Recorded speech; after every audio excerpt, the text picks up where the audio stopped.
Hi hello समस्त को मोर नमस्कार। मोर नाम राहुल। कलाहांडी डिस्ट्रिक्टर गोटे छोट गाँव मोर घर। जातिर छोट श्रेणीर गरीब परिवार। पेशार मु जड़े मूलिया। बयस 26 हेब। गाँ मुंडे जमीदार घर। जेहेतु मु मूलिया घर को काम करने जाए जमीदार झील सुकन्या सह मु देखा हुए। सुकन्या देखा सेक्सी ललिका भली सुंदर। बयस प्राय 20 हेब। प्राय 10 दिन काम भितर तासह प्रेम हो जाए। मु न चाहूवा सत्वे ता प्रेम आगे मु हार मानि ताको प्रेम कर बसिली। सुकन्या आ मु संध्या समय गाँ पाखरे थिबा पोखरी कूल देखा करूँ। बहुत सारा कथबार्ता हेउ। जेते दिन आम प्रेम आगक बढ़िला आम प्रेम सेते गभीर आगक लगुए। से दिने मो सह देखा नहेले कि कथा नहेले रही पारेनी।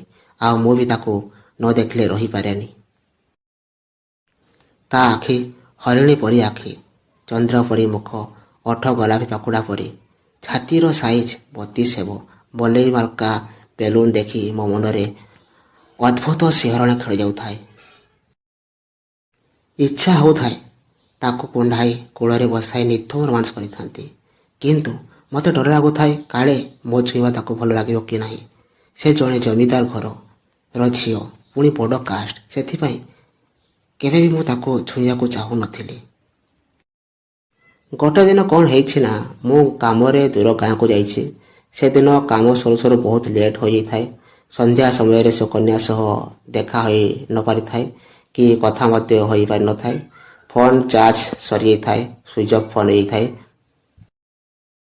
ସେଦିନ ରାତି ପ୍ରାୟ 8ଟା। ମୁଁ ଘରକୁ ଫେରେ ଆଉ କିଛି ଖାଇ ଘର ବାହାରେ ରେଷ୍ଟ ନେଉଥାଏ। ମା ବାପା ଘର ଭିତରେ ଥାଆନ୍ତି। ସୁକନ୍ୟା ରହି ନ ପାରି ଆମ ଘରକୁ ମୋତେ ଦେଖା କରିବାକୁ ଆସିଲା। ମୁଁ ଶୋଇଥିବା ବେଳେ ମୋତେ କୁଣ୍ଡାଇ ମୋ ସହ ଖଟରେ ଶୋଇବାକୁ ଲାଗେ। ମୁଁ ଚମକି ପଡ଼ି କୁହେ, ସୁକନ୍ୟା ତୁମେ ଏଠି? କିଏ ଦେଖିଦେବ ଯଦି ସବୁ ସରିଲା। ସୁକନ୍ୟା କୁହେ, ଆଜି କ'ଣ ପାଇଁ ଆସିଲନି? ପୁଣି ତୁମ ଫୋନ୍ ସୁଇଚ୍ ଅଫ୍। ମୁଁ କ'ଣ କରିଥାନ୍ତି? ତୁମକୁ ନ ଦେଖିଲେ କି ନ କଥା ହେଲେ ରହିପାରେନି କହି ମୋତେ ମୋ ଓଠରେ ଜୋରସେ ତା ଓଠକୁ ମିଶାଇ କିସ୍ କରିବାକୁ ଲାଗିଲା। ମୋ ଓଠକୁ ଚୁହି ଚୁହି ଚାଲିଥାଏ। ମୁଁ ତା ଓଠକୁ ଚୁହି ଚାଲିଥାଏ। ତାପରେ ସେ କୁହେ, ରାହୁଲ ମୋଠୁ କେବେ ବି ଦୂରେଇ ଯିବନି। ମୁଁ ତୁମ ବିନା ରହିପାରିବିନି। ମୁଁ କହିଲି, ହଉ ବାବା, କେବେ ବି ଛାଡ଼ିକି ଯିବିନି। ଏଥର ଘରକୁ ଯାଅ, କେହି ଦେଖିଦେଲେ ସବୁ ସରିଯିବ। ସେ ତା ଘରକୁ ଗଲା। ମୁଁ ପଛକୁ ଘୁରିକି ଦେଖେ ମୋ ବାପା ମା ଆମ ଦୁଇ ଜଣଙ୍କୁ ଦେଖି ସାରିଛନ୍ତି। ସେଦିନ ରାତି ସାରା ମୋ ବାପା ମା ବହୁତ ଗାଳି କଲେ। ବୁଝାଇଲେ ସେ ଜମିଦାର ଘରର ଝିଅ, ବଡ଼ କାଷ୍ଟ, ତା ସହ ପ୍ରେମ କରୁଛୁ। ତା ଘରେ ଜାଣିଲେ ସେମାନେ ତୋତେ ମାରିଦେବେ। ଆମର ଅକାତ ନାହିଁ ସେ ଝିଅକୁ ଆମ ଘରର ବୋହୂ କରିବାର। ସେ ଝିଅ ତୋତେ ଫସେଇ ଦେବ ବାବା। ତାକୁ ଭୁଲିଯା। ତାଙ୍କର ପ୍ରେମ କିଛି ନାହିଁ। ସେ ଝିଅ ତୋ ସହ ଖେଳୁଛି। ମୁଁ ରାତି ସାରା ସେ କଥା ଭାବୁଥାଏ। କ'ଣ କରିବି? ମୋର ପୁରା ବିଶ୍ୱାସ ଥାଏ କି ସୁକନ୍ୟା ମୋତେ କେବେ ବି ଧୋକା ଦେବନି। ବାପା ମା କଥା ନ ମାନି ତା ପରଦିନ ତା ସହ ଦେଖା କରିବାକୁ ଗଲି ସେ ପୋଖରୀ କୂଳକୁ। ତା ପାଖରେ ବସି ତା ହାତ ଧରି କହିଲି, ସୁକନ୍ୟା ତୁମେ ତ ଜାଣିଛ ମୁଁ ଗରିବ, ଛୋଟ କାଷ୍ଟ। ମୁଁ ତୁମର କେୟାର ନେଇପାରିବିନି କି ତୁମ ଘରେ ଆମ ବାହାଘର ପାଇଁ ରାଜି ହେବେନି। ଭଲ ହେବ ଆମେ ଦୂରେଇ ଯିବା। ସୁକନ୍ୟା ସଙ୍ଗେ ସଙ୍ଗେ କୁଣ୍ଢାଇ କୁହେ, ନା ରାହୁଲ, ମୁଁ ତୁମ ବିନା ରହିପାରିବିନି। ମୋର କିଛି ଦରକାର ନାହିଁ, ବାସ୍ ତମେ ଦରକାର। ଆଉ ରହିଲା ଆମ ବାହାଘର କଥା, ସେମାନେ ରାଜି ହୁଅନ୍ତୁ କି ନ ହୁଅନ୍ତି, ମୁଁ ତୁମକୁ ହିଁ ମ୍ୟାରେଜ କରିବି। କହି ମୋ ଓଠରେ ଗାଲରେ କିସ୍ କରିବାକୁ ଲାଗେ। ମୁଁ ସମ୍ଭାଳି ନ ପାରି ତାକୁ କୁଣ୍ଡେଇ ମୁଁ ବି ତାକୁ କିସ୍ କରିବାକୁ ଲାଗେ। ତା ବେଲୁନରେ ହାତ ମାରି ଚିପିବାକୁ ଲାଗେ।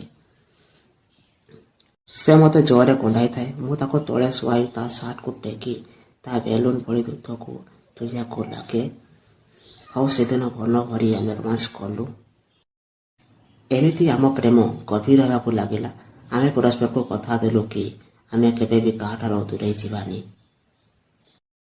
କିନ୍ତୁ ସମୟର କଳା ବାଦଲ ଯେମିତି ଆମ ପ୍ରେମରେ ଅନ୍ଧକାର ଆଣିଦେଲା।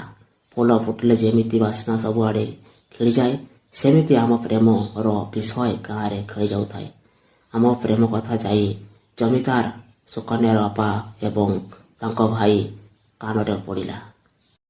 ସୁକନ୍ୟାକୁ ବହୁତ ଗାଳି ଆଉ ମାଡ଼ ମାରି ଗୋଟେ ଘରେ ବନ୍ଦୀ କରିଦେଲେ। ତଥାପି ସୁକନ୍ୟା କହୁଥାଏ, ମୁଁ ରାହୁଲକୁ ହିଁ ବାହା ହେବି। ଚାହେ ମୋତେ ମାରି ମାରି ମାରିଦେଲେ ବି ମୁଁ ତା ଛଡ଼ା ଆଉ କାହାକୁ ବାହା ହୋଇପାରିବିନି। ଏକଥା ଶୁଣି ସୁକନ୍ୟାର ବାପା ଭାଇ ରାଗିକି ନିଆଁ ହୋଇଗଲେ। ଗୋଟେ ଛୋଟ କାସ୍ ଗରିବ ପିଲା ଆମ ଝିଅକୁ ଆଖି ପକାଇ ପ୍ରେମରେ ଫସାଇଛି, ତାକୁ ଜମାରୁ ଛାଡ଼ିବାନି। ଆମ ଇଜ୍ଜତ ଉପରେ ହାତ ଦେଇଛି। ସେ ମରିବ, ଅଲବତ ମରିବ କହି ଆମ ଘରକୁ ଆସିଲେ।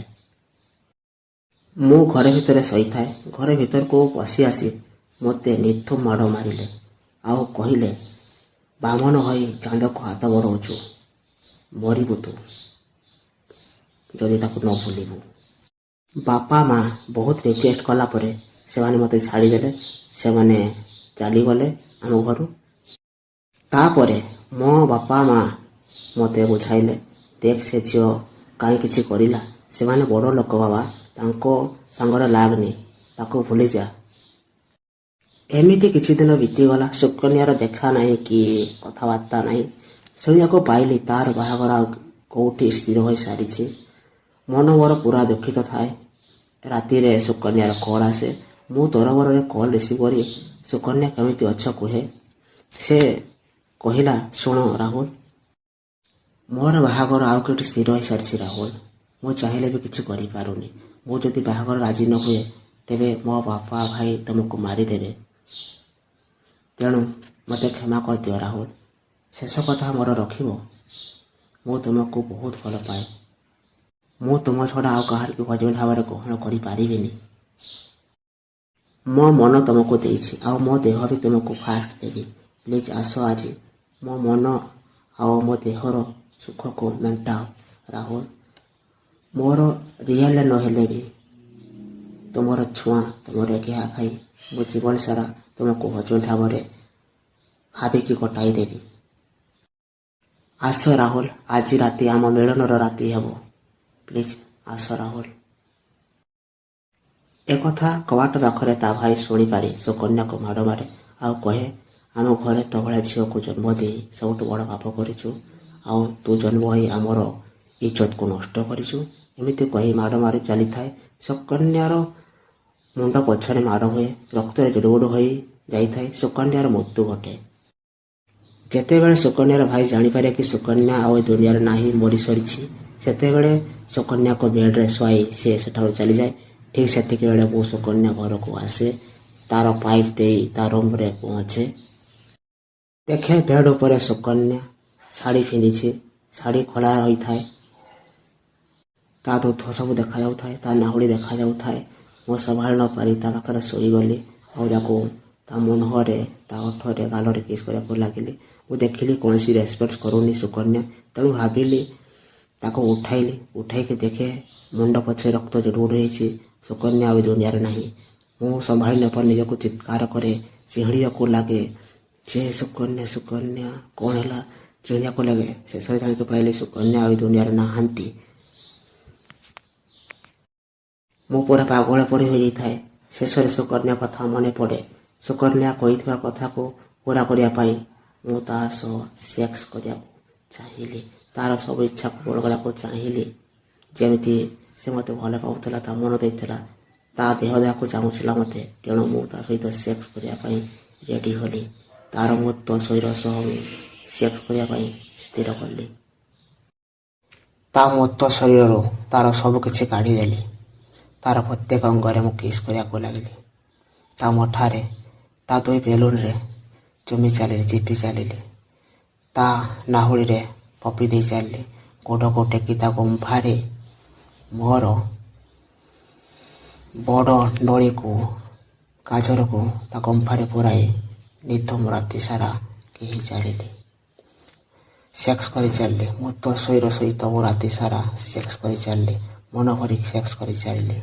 ସକାଳ ହେଲା, ପୋଲିସ ଆସିଲା। ପୋଲିସ ଭାବିଲା ସୁକନ୍ୟାକୁ ମୁଁ ମାରିଛି ବୋଲି। ସେ ମୋତେ ଆରେଷ୍ଟ କରି ଜେଲକୁ ନେଇଗଲା। କୌଣସି ପ୍ରମାଣ ନଥିବାରୁ ମୁଁ ଜେଲରେ ଆଜୀବନ କାରାଦଣ୍ଡ ଭୋଗୁଛି।